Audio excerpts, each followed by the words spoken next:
Hi guys, my name is Shane Cuthbert. Welcome back to the Change Your Life course, and we're really at the tail end now, only a few lessons to go. So make sure you're congratulating yourself for being here. Yeah, well done. You know, honestly, it's really important that we reward ourselves and do this together. So yeah, no, thank you. Good to see you again. Let's jump into the next lesson. Here's another example, okay? Now think back, when you were in high school, where you sort of convinced yourself that certain bands were cool or certain fashions were cool. You wanted to fit in, in your peer group, you wanted to have a sense of belonging. You convinced yourself that these brands and these fashions and, all this stuff was really great. Back in my day, skateboarding was cool, riding BMX was cool, all these things were cool. And you just convinced yourself, like, I couldn't skate. Okay, I was terrible at it, but I convinced myself, that I had to in order to fit in with, these other kids at school and to be one of the cool kids. So the reason why we convince ourselves to do those things is because it enables us to feel that sense of connectedness and that belonging, with the other kids in school. That's just something that we naturally want to feel with people around us and, in our peer groups. So in that case, I guess that's our thoughts, okay? That's these thoughts that we've convinced ourselves of these certain things, and we've convinced ourselves for those things so that we don't have to feel bad, because if we don't fit in at the end of the day, that inner child inside of us, it's going to be crying. It's going to be really upset. It really needs that. It really needs that for its sense of belonging and identity. So that's why we do it. Again, back in the day, we were coming up with all of these thoughts and convincing ourselves of things to protect, the feelings that were going on inside of us. We didn't want to feel left out. Then when we fast forward and you grow up and you fall in love with somebody, and let's say, for example, you get into a relationship with the wrong person, because that feeling is so strong, we naturally just want to validate that feeling. Start telling ourselves lies, we start coming up with all of these different, thoughts and justifications for why it can work. Look, it can work if this person changes, it can work if we do this, it can work if we do that. We come up with these thoughts to distract ourselves from those feelings, and that feeling is, this relationship isn't working. I'm going to be abandoned. I'm going to be alone. I don't want to be alone. I don't want to be abandoned. I want to be in love. The reality of the situation is you might not be in love with this person. There might be a better person for you out there, but you get stuck in this codependent cycle where you just keep making up excuses for this person. Let's say you haven't had a relationship like that. Perhaps you've had a friend or a family member that it's in a relationship like that, and you can stand back. So you're like, that example of standing out from yourself and being able to see it for what it is. That person that's in that relationship with those feelings and those thoughts and all those things going on, they can't see it for what it is, but you can stand back and you can go, that guy's not really right for you, or, that person, no, what are you doing? And you can't understand why this person keeps going back to them. It's because you have the ability to step out of, I guess that person's thoughts and feelings and see it for what it is. You're looking at the glass as it is. They're still stuck in that cycle of, thinking it's either full or empty. They think that they can change the person or they can somehow make it work, and despite the fact that when we grow up and we look back, we sort of realize, oh, geez, we were a bit silly in that relationship. Or you might hear people say, I can't believe I was with that person for so long. What was I doing? And that's exactly what's happening. It's just that when they were with that person, they weren't able to acknowledge their thoughts and feelings. They weren't in touch with themselves. Here's the most powerful feeling. Now, there's actually there's really something in common with those two examples, okay? Something really powerful is happening. Now, needing to get approval or acceptance from, your social group or your friends in high school, and also needing to get approval from your partner and love from, your boyfriend or girlfriend, that strong feeling of needing approval and to feel connected with other people. If we don't have that feeling, then we have to face the painful feelings of being alone long enough to be able to learn how to support ourselves, how to support our inner child, long enough so that we no longer need that approval from others. We can approve of ourselves, ironically, only after, we face that pain of being alone.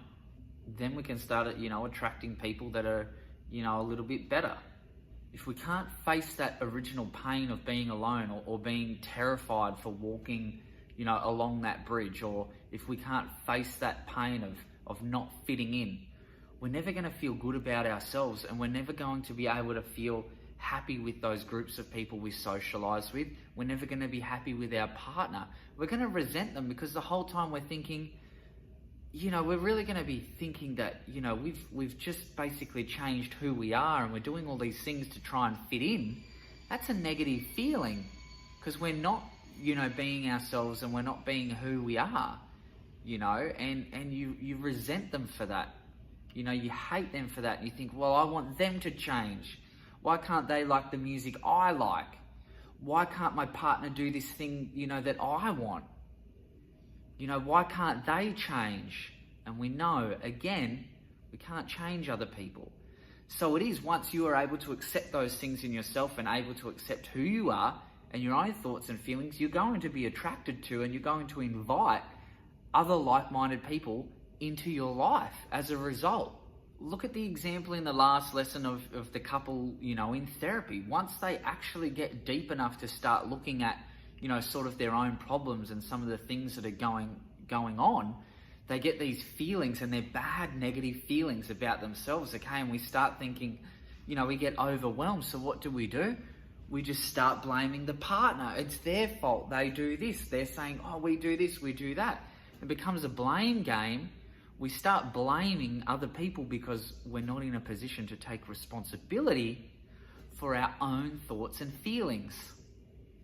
The reason why I've tried to show you that these feelings are often in a dark place is because they are in a dark place. We don't like to look at them. Those feelings, those negative feelings, they like to stay hidden. They don't like to be uncovered. So when we do acknowledge them, it hurts. It starts to hurt us, and that's why we start blaming other people.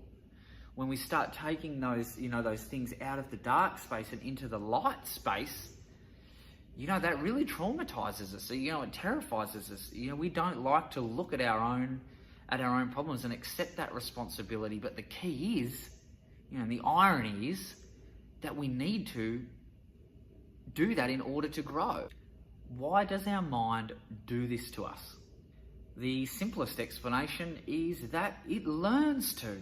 As a child, if you're feeling really overwhelmed, if you're feeling really, really scared of something, if you then go to your teacher and you say, you look, sir or miss, I'm having these feelings, I'm feeling really scared, I don't know if I can do this thing. Those teachers are probably going to say, look, that's bad luck, you got to do it anyway. All the other kids are doing it. You've just got to do it. You're here, this is school, that's the rules. I'll tell you what to do, you got to do it. But then you learn to, maybe go to the teacher and say, look, I've got an excuse, or I've got a reason. I've got to go to the bathroom. This kid's picking on me. Or you've come up with some reason or some excuse why, how you can avoid that situation. You're more likely to get the result that you want. The teacher's more likely to say, oh, okay, no, look, I feel sorry for you now. Oh, yep, maybe you can go to the principal's office and tell them about this kid, or yep, look, I'll excuse you to go to the toilet, and you can avoid that thing. So naturally, we're conditioned as children and throughout our life to avoid our problems and to distract ourselves from our problems and not to acknowledge them. Our mind has learnt to do that over time. And other people around us, like our teachers and our peers and our parents, they condition us to do that as well. What we learn as a child is that exploring the feeling is not enough. We have to come up with a reason in order to get what we want. So our mind, as a result, learns to ignore the feeling and instead construct a reason. So let's bring it back to the bridge. We know that, while you're on the bridge, all these thoughts are just your mind's way of, trying to protect you from, those negative feelings. So the next question becomes, how do you get rid of the feeling? That's an unpleasant feeling that you wish to avoid. So how do you get rid of it? So you get to a point where you think, hang on a second, instead of trying to cover up or avoid this feeling, okay, with all these, negative thoughts and all these distractions and things, what if you just allow yourself the permission to experience the feeling, for a moment? Just feel that feeling. What you realize is that, just by rocking sort of your own inner baby, your own inner child to sleep, instead of just, trying to get it to shut up, distracting it, putting those thoughts or that dummy in its mouth, when you just give yourself that permission to experience those feelings, unpleasant or vulnerable, whatever they are, just experience them. Instead of trying to suppress it, eventually it just sort of wears off. You sort of get used to it. After acknowledging a negative feeling for a while, it becomes more comfortable. Okay, once you acknowledge it, it's like, oh, okay, that's not so bad. And then obviously with repetition and practice, you get to the point where you start overcoming your fears. There's a lot of people in life that have been able to overcome their fears. And, it's a pretty, accepted sort of general idea that in order to overcome those fears, you need to face your fears. And that's really the only way you can do it. You need to face your feelings. If you want to overcome those negative feelings, you've got to face them. Once you sit down and you face them for a while and you feel them, you start to realize, what? They're actually not so bad. They're only thoughts and feelings. Okay, you're not actually dying. You're not actually experiencing pain on that bridge. No one's trying to attack you, or, you're not bleeding. You don't have an open wound or anything like that. This is all philosophical. It's all in your mind. It's all in your feelings, okay? So your feelings and what you're thinking they're not really real.